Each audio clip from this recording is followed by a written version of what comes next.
미국을 읽다 이 시간 캘리포니아주 전체 직접 예비선거를 앞두고 우리 한인 유권자들에게 6월 2일 실시되는 캘리포니아 예비선거에 대해 이해하기 쉽게 정보를 드리는 세 번째 시간 이어갑니다. 특별히 오늘은 청취자 여러분들이 실제 투표지를 곁에 두고 방송을 들으시면서 함께 한 항목씩 살펴보고 공식 유권자 정보 안내서에는 어떤 내용이 담겨져 있는지, 그리고 우리는 어떤 기준으로 후보와 정책을 바라봐야 하는지 함께 이야기 나눠보겠습니다. 스티브 황보 장로님 함께 계십니다. 장로님 안녕하세요. 네, 안녕하십니까. 장로님, 오늘로 우리가 캘리포니아 예비선거 세 번째 시간 이어지고 있는데요. 네. 실제로 제가 이 시간 통해 느끼고 있는 건 참 한국 선거와 많이 다르다는 점입니다. 지난 시간 예비선거란 무엇이고 어떤 시스템으로 진행되고 있는지, 후보는 또 어떻게 선정이 되고 있는지 많은 부분 설명해 주셨는데요. 아마 대부분 유권자들은 공식 우편 투표용지 아마 다 받으셨을 겁니다.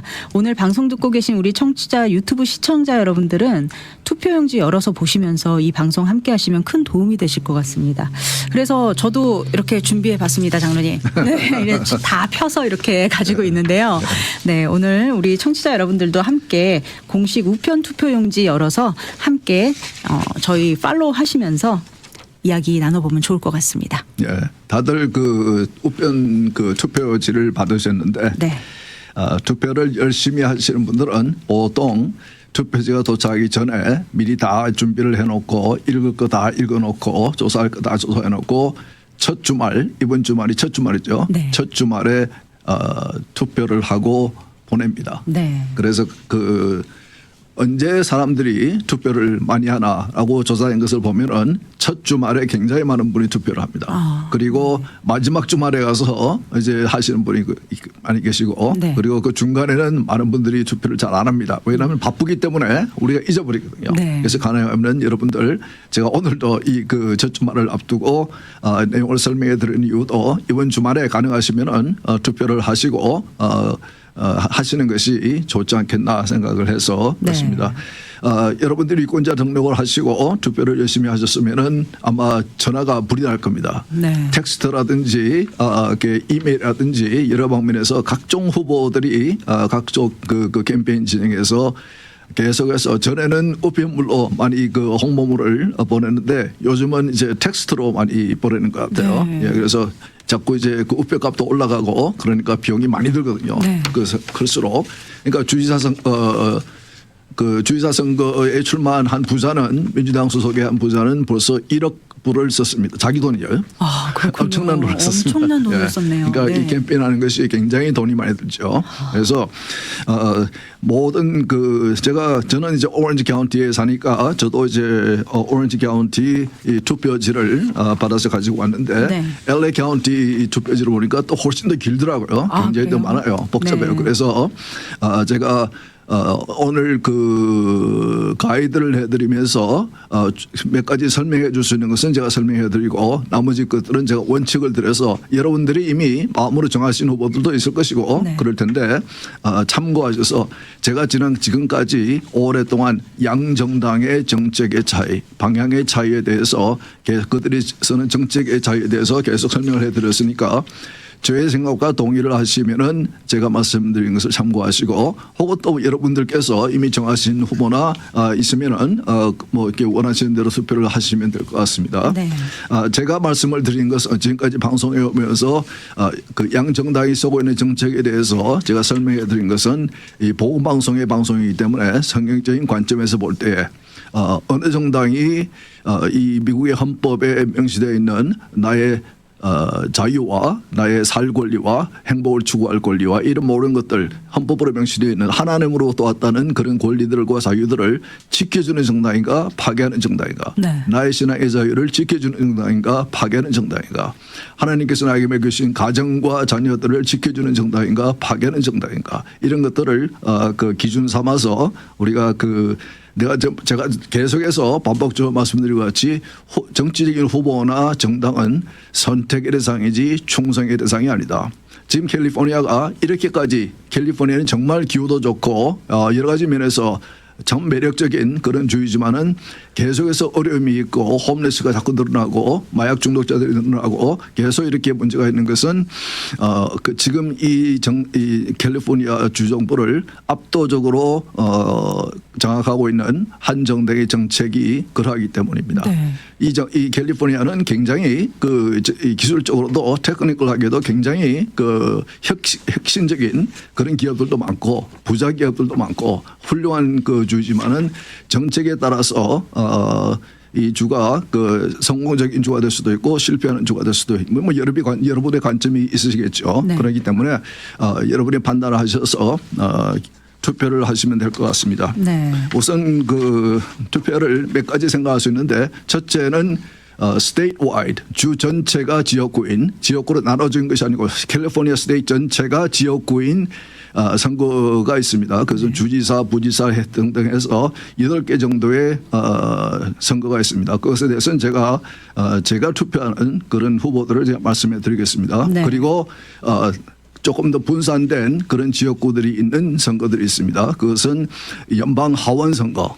하원이 캘리포니아는 52 지역구가 있습니다. 그러니까 52 전체 선거가 있습니다. 네. 그리고 그것은 지역구에 따라서 여러분이 어느 지역에 사느냐에 따라서 연방 하원 선거는 지역구와 다르죠. 그리고 주 상원 선거와 주 하원 선거, 주 상원은 40지역, 하원은 80지역으로 나누어져 있습니다. 그래서 이것 역시 여러분이 사는 지역에 따라서 여러분이 우측 페이지에 나오는 하원 선거 지역구가 주 상원 지역구가 다르게 나오죠. 네. 그리고 이제 카운티 차원에서의 또 선거가 있고 그리고 LA City of LA시 같은 경우는 이번에 시장 선거가 있습니다. 네. 그것에 대해서도 제가 언급을 해드리겠고 그래서 이 모든 선거를 제가 일일이 하나씩 부르기에는 시간이 없을 것 같고 네. 어떤 기준으로 우리가 투표를 해야 되는지 그래서 기준을 제가 제시해드리고 그것을 따라서 그리고 지금 현재 상황에 대해서도 설명을 드리면은 여러분이 잘 판단할 수 있을 거라 생각합니다. 네. 그래서 그리고 또 이런 것이 이제 판사 선거죠. 판사 선거는 참 non-partisan race이기 때문에 네. 후보들이 판사가 되고자 하는 출마하신 분들이 어느 정당에 그들이 선호하는 정당이 어느 정당인지 알 수가 없거든요. 그게 명시가 되지 않으니까. 그러니까 네. 상당히 제일 투표하기 힘든 것이 판사 선거입니다. 네. 그래서 여러분들이 아시는 분이면은 투표를 하되 모르는 분이면은 투표를 안 해도 상관이 없다. 네. 모르는 판사 후보들을 이렇게 모르는 상태에서 아무나 이렇게 투표를 하는 것도 별로 이렇게 바람직한 건 아닌 것 같습니다. 네. 그래서 이 중에서 저희가 모르는 부분은 그냥 건너뛰어도 전혀 상관이 없는 거군요. 여러 페이지의 복잡한 투표지를 받았지만은 네. 제가 늘 말씀드린 대로 딱 한 가지 예를 들어서 나는 주지사 선거만 할 거야. 네. 투표할 거야. 그래서 한 가지만 투표하고 보내도 그것은 유효한 표입니다. 네. 그러니까 그 모든 투표에 투표지에 실내는 모든 선거에 다 투표를 해야 된다고만 생각할 필요는 없을 것 같습니다. 네. 예. 잘 알겠습니다. 그래서 처음으로 지난주에 제가 주지사 선거에 대해서 잠깐 말씀드렸는데 네. 지금 이제 상황은 현 주지사가 이제 텀아웃 되기 때문에 현직이 없는 상황입니다. 네. 없는 상황에서 많은 유력한 민주당 후보들이 이제 출마를 했습니다. 왜냐하면 이 캘리포니아 상황에서는 민주당 후보가 당선될 가능성이 높기 때문에 네. 이것을 기회로 삼아서 많은 분이 출마를 해서 민주당 표가 이번에 예선 투표에서 나눠지게 됩니다. 네. 그리고 공화당 후보가 이제 여러 명이 12명인가 있지만은 그 중에서 지난번에 말씀드린 2명이 네. 1, 2등을 지금 하고 있습니다. 네. 그래서 전체적으로 공화당 후보, 민주당 후보 전체를 여론조사 해보면 추세를 보면은 지금 민주당 쪽에서는 많이 나눠져 있다가 그래서 한 명으로 조금 결집되고 있는 그분이 아까 말씀드린 그 부자 자기 돈을 1억 불이나 쓰고 있는 네. 그분입니다. 그분이 이제 1등으로 지금 부상하고 가는 추세로 있고 네. 그리고 공화당 후보 둘 중에 또 한 명이 그분과 거의 동률되는 같은 수준의 지지를 받고 있고 네. 그리고 또 한 명의 공화당 후보가 이제 조금 뒤처지는 그런 상황이 있습니다. 네. 이런 구도에서 만일 공화당 후보 한 명과 민주당 후보 한 명이 본선으로 간다면은 민주당 후보가 주지사로 당선될 가능성이 매우 높겠죠. 그렇죠. 예, 캘리포니아의 유권자 상황을 볼 때, 네. 구조를 볼 때. 그러나 지난번에 말씀드린 대로 만일 이 2명의 공화당 후보들이 1등, 2등으로 본선으로 올라간다면은 둘 중에 한 명이 주지사로 결선해서 이기게 되는 것인가.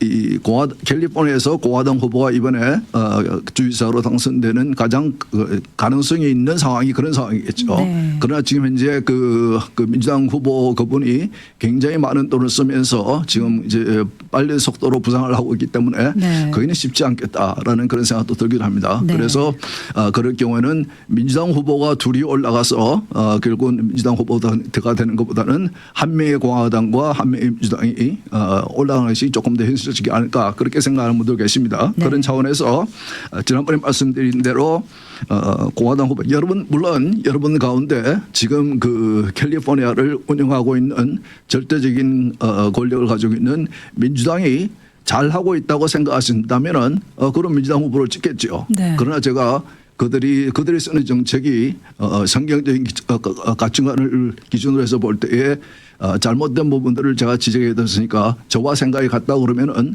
이번에 공화당 그 주지사가 되는 것이 바람직하지 않을까 저는 이제 그렇게 생각합니다. 네. 그래서 지난주에 말씀드린 대로 지금 이제 그 공화당 후보 중에서 제일 그 많은 지지를 받고 있는 분이 스티브 힐튼. 스티브 힐튼. 이거 두 번째로 지지를 받고 있는 공화당 후보가 체드 블랑코. 네. 체드 블랑코입니다. 이 둘인데 여러분 가운데 그 아까 제가 설명해 드린 대로 공화당 후보가 둘이 본선으로 올라갔으면 좋겠다. 네. 1, 2위 해서 그러면은 체드 블랑코가 지금 조금 처지고 있으니까 스티브 힐튼에 비해서 그분에게 그 투표를 할 수도 있고 그렇지 않고 확실하게 스티브 힐튼을 밀어주자. 그래서 이 사람이 공화당 후보로 본선에 올라가서 그때 가서 이제 그 유권자들을 설득하도록 이제 그렇게 해보자라고 생각하시면은 스티브 힐튼에 투표를 하시면 될 것 같습니다. 네. 그리고 예. 네. 말씀하시죠. 예, 네. 부주지사 후보는 여러 명의 후보가 있지만은 그 가운데 저는 제가 투표하는 후보는 글로리아 로메로입니다. 글로리아 로메로. 네. 이것은 이 지금 제가 말씀드리는 이 선거들은 여러분이 사는 지역에 상관없이 모든 투표지에 이제 올라가는 캘리포니아 내에서 일어나는 발행된 모든 투표지에 올라가 있는 선거입니다. 그러니까 LA 카운티 사시든지 오렌지 카운티 사시든지 상관없이 다 여러분이 투표할 수 있는 선거 지역들입니다. 네. 그리고 Secretary of State 캘리포니아 주정부의 정무처 장관은 단 웨그너는 여러분 그 오렌지 카운티 사시면은 아마 잘 아실 겁니다. 과거에 주 하원을 지내기도 했고 그리고 우리가 잘 아는 스티븐 초이 주 상원의원과도 한번 이제 선거에서 붙은 적이 있고 네. 지금 현재는 오렌지 카운티 슈퍼바이저로 있는 이제 분입니다. 네. 이분이 지금 그 정무처 장관에 출마해 있고 그리고 컨트롤러는 Herb Morgan. 제가 투표하는 분은 Herb Morgan입니다. 네. 그리고 트레저러는 이것도 주정부의 트레저러입니다. 제니퍼 하크스. 네. 예, 그리고 어토니 제너럴 캘리포니아 법무장관 마이클 게이츠. 네. 제가 투표하는 분은 마이클 게이츠입니다. 그리고 인슈런스 커미셔너는 이제 각종 그 주정부 내에서의 보험에 관련된 정책들을 관할하시는 분입니다. 네. 스테이시 코스게든. 네. 예. 그리고 캘리포니아의 그 한국 그 이제 그 Superintendent of Public Instruction 한국말로 치면은 그 교육감. 네. 캘리포니아의 교육감. 이분은 손자 샤. 이분이 여러분 아시는 분도 계실 텐데 치노밸리 현재 치노밸리 교육구의 교육위원회 위원장이죠. 네. 이분이 그 캘리포니아 그 주 정부가 의회가 여러 가지 우리 아이들을 해치는 그런 법안들을 만들었을 때에 네. 계속해서 싸우면서 저항하면서 싸우면서 소송까지도 간 이제 그래서 그런 이 주 정부와 주 의회와의 싸움에서 굉장히 활약을 했던 네. 그런 분입니다. 그래서 많은 이제 부모님들과 많은 크리스천들의 지지를 받고 있는 분입니다. 네. 그리고 Board of Education, Board of Equalization, 네. 그 조세 형평국이죠. 네. 여러분이 사는 지역에 이게 이제 몇 가지 지역으로 나눠져 있기 때문에 오렌지 카운티 사시면은 4th District 네 번째 지역입니다. 이 지역은 데니스, 빌로드, 그리고 LA 카운티 사시면은 third district 세 번째 디스트릭인데 공화당 후보가 2명이 출마했습니다. 그래서 2명 중에서는 저는 이제 여러분들께서 그냥 선택을 하시면 될 것 같습니다. 네. 예. 그리고 이제 너무 빠른가요? 네, 아닙니다. 그래요? 괜찮습니다. 네, 네. 오케이. 혹시 지금 받아주시 못하시면은 이게 유튜브에도 올라가고 네. 재방송으로 들을 수 있으니까 주말에 시간 나실 때 다시 들으면서 보시면 될 것 같습니다. 네. 그리고 연방 하원 435명 전체가 2년 임기이기 때문에 매번 선거 있을 때마다 2년에 한 번씩 재출마를 해야 됩니다. 네. 그래서 캘리포니아에는 52지역구가 있습니다. 52명의 연방 하원이 있는데 제가 전에 말씀드렸죠. 유권자들의 구도로 보면은 민주당 지지가 거의 60%, 공화당 지지가 40%, 6대4 정도 되는데 지금 현재 연방 하원의 구도는 43대 9입니다. 네. 그만큼 민주당에게 유리하게 지역구를 만들어 놓은 거죠. 그것을 이번에 지난번에 있은 투표를 통해서 특별 투표를 통해서 더 바꾸어서 이제는 52석 중에서 공화당은 4석만 유리한 그런 지역 구도로 이제 만들어 놨습니다. 그만큼 굉장히 캘리포니아의 결과에 따라서만 해도라도 연방 하원의 다수당과 소수당이 바뀔 수 있는 그 정도로 엄청난 의석수를 가지고 있는데 네. 캘리포니아에서는 그만큼 굉장히 압도적으로 공화당에 불리하도록 지역구를 짜놨습니다. 그래서 네. 연방 하원 투표는 여러분들이 생각하실 때 그래도 좋아. 나는 민주당을 좋아하고 나는 민주당이 하는 정책을 좋아하니까 나는 민주당이 좋아. 현재 상황이 좋아. 그렇게 네. 생각하시면 알아서 투표하시고 네. 만일 여러분 생각하실 때 그것은 완전히 견제의 균형, 힘의 균형이 깨어져 있는 것이기 때문에 이것은 건강하지 못하다. 그렇기 때문에 그리고 이것은 잘못된 구도다. 그래서 그렇게 생각하시면은 무조건 공화당 후보에게 투표를 하면 될 것 같습니다. 네. 그래 그만큼 현재 제가 지난주에 말씀드렸지만은 미국을 건국하신 아버지들은 이 모든 이 사람들의 죄성을 잘 아는 크리스천들이었기 때문에 정부의 모든 곳곳에 견제의 기능을 심어놨다. 네. 그런데 지금 현재 캘리포니아 같은 경우는 지금 보는 것 같이 43대 9, 즉 48대 4까지 가는 네. 이게 10대 1 정도, 9대 1 정도 되는 그런 구조로 만들어놨기 때문에 이것은 네. 완전히 견제의 균형을 깨놓은 것이죠. 네. 그래서 이런 상황에서는 여러분들이 조금 더 건강한 구도로 만들기 위해서는 이것이 좀 변화가 있을 때까지는 조금 더 균형이 잡힐 때까지는 무조건 한 정당으로 투표해도 나는 좋을 것 같다. 네. 저는 그렇게 생각합니다. 그래서 참고로 말씀드리면 오렌지 카운티의 지역구 30발 지역구 저는 페드로 카사스 네. 그리고 지역구 40은 우리가 잘 아는 영킴 후보가 출마한 것입니다. 이번 선거가 영킴에게는 상당히 쉽지 않은 선거가 될 것 같습니다. 원래는 영킴에게 참 좀 좋은 지역구였는데 이번에 캘리포니아가 그 지역구를 다시 개편을 하면서 네.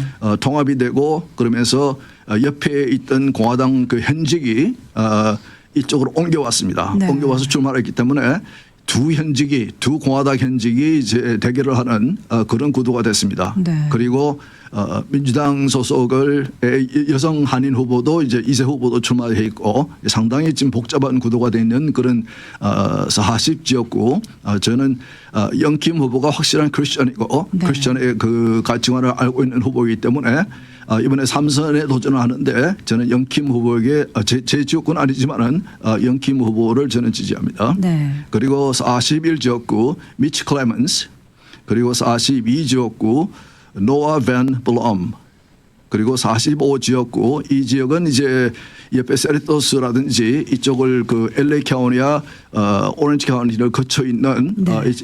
과거에 미셸 스틸 의원이 가지고 있던 이제 지역입니다. 네. 이 지역에서 이제 패했죠. 지난 선거에서 네. 패하고 이번에 출마를 하지 않았는데 이 지역구에 출마한 청보 VO 네. 청보 후보 그리고 District 46 46 지역구 데이빗 펜 그리고 47지역구 여기는 이제 그 오렌지 카운티 그 얼바인 지역에 데이빗 민 현재 그분이 지금 현직으로 있습니다. 네. 그런데 그분은 이제 물론 뭐 똑똑하시고 그러시겠지만은 민주당 소속이기도 하고 과거부터 보좌관을 할 때부터 계속해서 민주당적 정책을 계속 지지해오고 앞장서서 이제 지지해온 그런 분이기 때문에 제 관점에서는 저는 그 상대 후보인 공화당 후보인 제니 레이 록스를 이제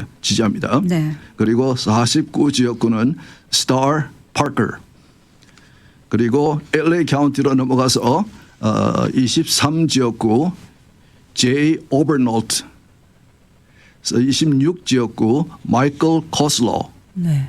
그리고 27지역구 제이슨 깁스 28지역구 에이프릴 볼라텔 29지역구 루디 멜렌데스 30지역구 데니스 페이토사 31지역구 에릭 칭 32지역구 레리 톰슨 34지역구 캘빈 리 이분은 한인이시죠. 네. 이 선거에 전에도 몇 번 출마한 적이 있는데 현직은 그 지미 고메스 그 친구가 이제 민주당 소속 뭐 대부분이 다들 현직은 민주당입니다. 네. 그분인데 캘빈 리가 다시 이제 도전을 했습니다. 아마 공화당 후보로서는 이 지역구의 유일한 후보이기 때문에 제가 볼 때는 여러 민주당 후보가 출마해 있고 그러니까 공화당 후보들 그 유권자의 표는 캘빈 리에게 몰리지 않을까 그렇게 네. 생각합니다. 그래서 아마 캘빈 리와 그 지미 고메스가 결선으로 올라가지 않을까 그렇게 생각합니다. 네. 그리고 35지역구는 제가 아직까지는 지지하는 후보가 없습니다. 네. 37지역구는 페달리조 그리고 38지역구는 페드로 안토니오 카사스 그리고 41지역구는 미치 클레멘스 42지역구는 노아 반 블롬 43지역구는 크리스티안 모랄레스 예, 그렇게 해서 LA 카운티와 오렌지 카운티에 그러니까 대부분 이 모든 거의 아까 말씀드린 대로 지금 현재 52지역구들 중에서 43지역구의 현직이 민주당 소속이기 때문에 네.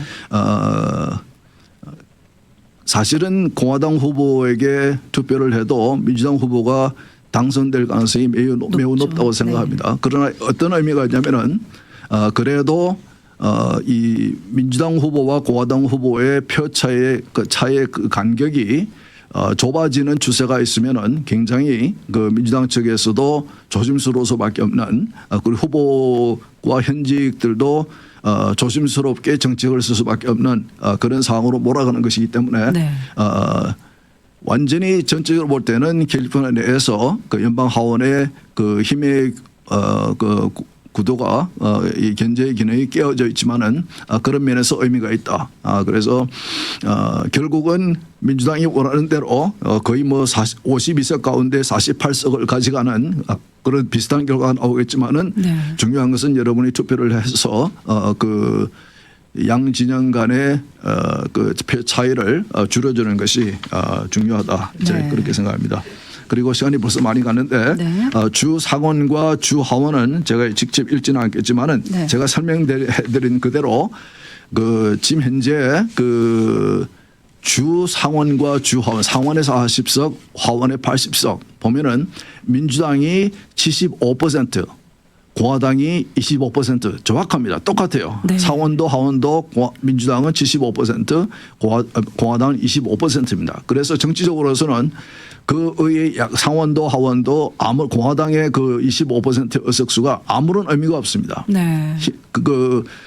개헌을 할 수도 있는 정말 이 주지사가 만일 의회가 통과시킨 법안을 거부권을 행사를 해도 그것을 뒤집을 수 있는 표수가 겨우 3분의 2밖에 안 되는데 그것을 네. 훨씬 넘어선 75% 4분의 3을 민주당이 이미 장악하고 있기 때문에 네. 민주당은 마음대로 하고 싶은 대로 할 수 있는 그런 지금 상황입니다. 이런 상황에서는 전혀 그 견제 기능이 없기 때문에 이런 상황에서는 무조건 공화당 후보를 찍어야 된다. 네. 그래서 결국은 그래도 민주당이 다수는 남겠지만은 그래도 이제 양 그 진영의 후보들 간의 그 표 차이를 줄여줌으로 인해서 견제를 좀 이렇게 좀 경각심을 불러줄 수 있는 그런 의미가 있기 때문에 네. 선거는 꼭 그 모든 선거에서 이기지 못하더라도 그 매 선거 때마다 이제 이 양쪽의 표 차이의 줄어든과 늘어남의 추세가 어떠한지가 굉장히 큰 역할을 합니다. 네. 그것을 그 정당들도 관심 있게 보고 있고 후보들도 관심 있게 보고 있기 때문에 그런 의미에서 지금같이 이렇게 공화당을 지지하는 유권자가 40%임에도 공화당의 그 가지고 있는 의석이 25%밖에 안 되는 네. 이런 상황에서는 상당히 그 우리가 지금 현재 이미 그 엄청난 권력을 가지고 있는 그 민주당 쪽에 표를 주는 것보다는 공화당에 표를 주는 것이 양쪽의 견제의 기능을 회복하는데 의미가 있다. 왜 그러면 이런 일이 있느냐? 왜냐하면은 제가 방송에서 몇 번 말씀드렸지만은 제가 볼 때는 캘리포니아에 있는 많은 이미 1세 유권자들이 한 정당이 우리를 위한 이민자들을 위한 정당이라는 생각을 하고 있기 때문에 그들이 그 위임받은 권력으로 어떠한 정책을 쓰고 어떠한 일을 하는지를 잘 모르는 상황에서 계속해서 습관적으로 투표가 있을 때마다 선거 때마다 한쪽 진영에 표를 몰아주니까 이런 상황이 생기는 것이다. 네. 그래서 저도 그랬죠. 저는 지금 제가 지지하는 정당을 과거에는 지지하지 않았을 때가 있었다고 그랬습니다. 네. 그것은 이제 제가 말씀드린 것 같이 이 선거 때마다 이것은 우리는 정당이나 후보들은 우리의 충성의 대상이 아니고 선택의 대상이다. 내가 기준을 가지고 내 가치관을 가지고 나의 가치관에서 벗어난 그런 정책을 쓰는 정당을 지지해서는 안 되죠. 네. 그렇기 때문에 그것을 내가 지금 보건방송에서 방송을 듣고 있는 우리는 성경의 가치관이 중요한 우리의 기준입니다. 네. 그래서 성경의 가치관을 지켜주는 정당인지 아니면 해치는 정당인지 정면으로 대응하는 정당인지 혹은 파괴하려고 하는 정당인지 그것을 제가 쭉 지금까지 설명해 드렸으니까 그것을 기준 삼아서 판단을 해서 투표를 하신 것이 좋을 것 같습니다. 마지막으로 네. 그 LA 경원이 보면은 이제 각 시마다 혹은 그 교육구마다 이제 그 밸럿 메저가 있습니다. 이렇게 그 발의안이 있는데 네. 보면 거의 다가 세금 인상 아닙니다. 세일스 텍스를 올리거나 혹은 그 스쿨 디스트릭트 같은 경우는 이제 반드를 이제 채권을 발행을 해서 결국은 채권을 누가 갖냐면은 그 지역구 그 교육위원회가 있는 그 지역에 사시는 주택 홈오너들이 재산세에서 이제 그걸 갚아 나갑니다. 추가로 재산세를 내서 갚아 나가는데 저는 이런 안에 대해서는 무조건 저는 반대를 합니다.